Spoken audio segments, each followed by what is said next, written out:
Bravo on station, ready to deploy. Securing B. Second 3, 2, 1, motion. Go for test. Enemy cluster strike. Take cover.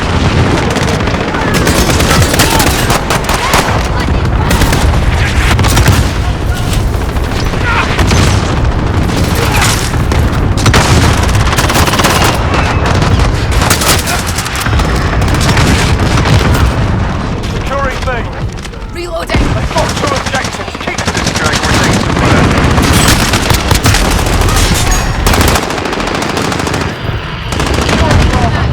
It's pretty hot up here, Granate.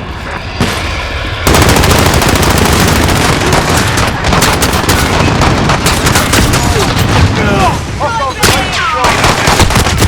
UAV overhead. One out, stand by.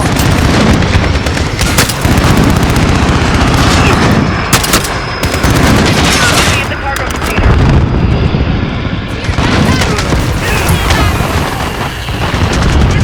We're on Bravo, stand by. Tracker, we are RTB. Good on, guys. Reloading. Securing Bravo. Enemy's halfway there, step it up. He's back up. Securing Bravo. Enemy at the forklift. We're holding Bravo. We're taking Alpha. He's back up. Bravo.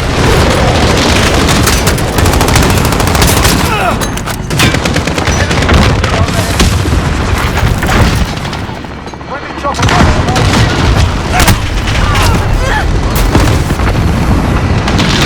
Enemy UAV overhead.